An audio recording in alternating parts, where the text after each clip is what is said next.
For 105 days, you live in a place infested with insects and scorpions that creep onto your skin. Your kidnappers ask for millions of Naira in cash as ransom, but there is no money.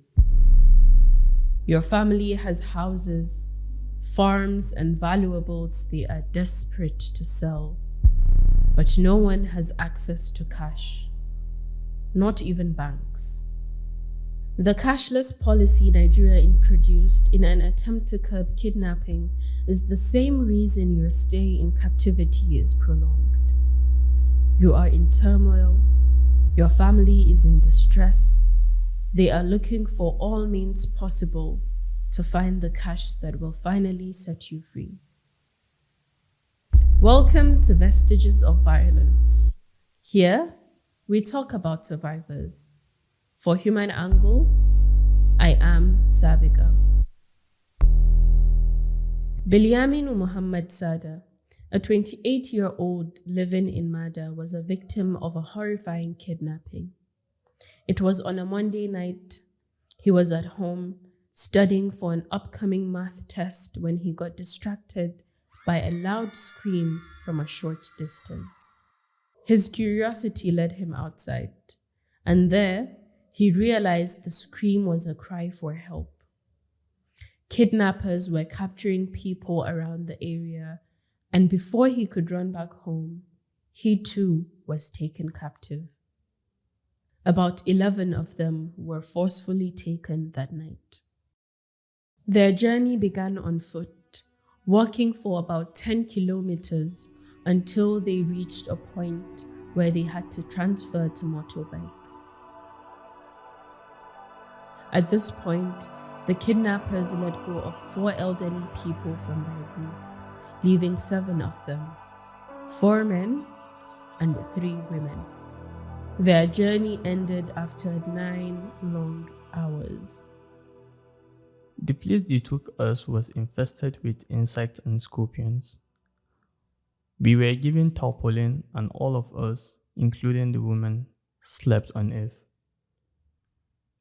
For the first 2 weeks, they gave us 3 meals, but later on, they gave us measly portions of tuwandawa once a day, sometimes without soup. That's how we live. Bilyaminu's pain was excruciating. He and other captives were subjected to merciless beatings by the kidnappers. Insects and worms bit their bodies. After 2 months, the beatings stopped, but they were still verbally insulted and abused. Their legs were chained and their faces were blindfolded. Bilyaminu described how they found themselves stripped of all rights, dehumanized to a degree that not even animals had to endure. When I think of our experience, I think of the history of slavery. And I don't even think slaves were treated like we were. We really suffered. The kidnappers demanded 5 million Naira after negotiations, a demand made more complicated by the introduction of the cashless policy in Nigeria. Banks were not dispensing cash. Citizens were instructed to deposit all their money as new Naira notes were being designed. Desperate for funds, Bilyaminu's relatives put up their houses and farms for sale.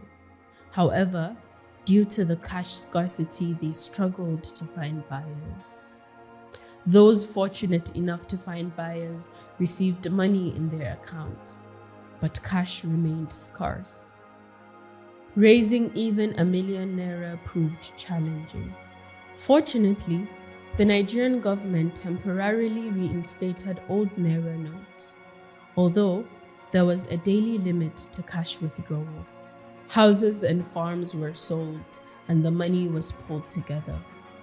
105 days after their kidnapping, Bilyaminu and 1 other person were released with a ransom of 1.5 million Naira.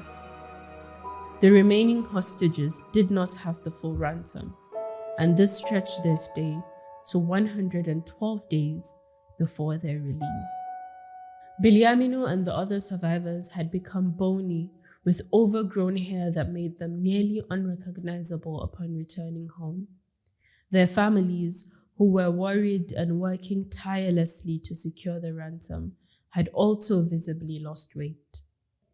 Unfortunately, even to this day, there are relatives of Bilyaminu who sold their houses during that time, but have yet to receive the money.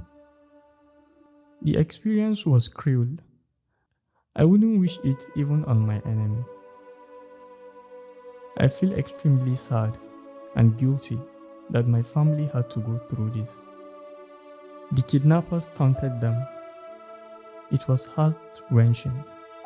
Bilyaminu and his family face a long road to recovery from this incredibly tragic experience.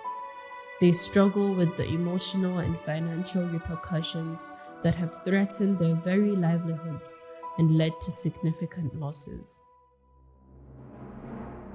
In the next episode of Vestiges of Violence, we will hear the story of Maryam Adamu, a survivor of rape, forced to give birth at 13, and later become the breadwinner of her family.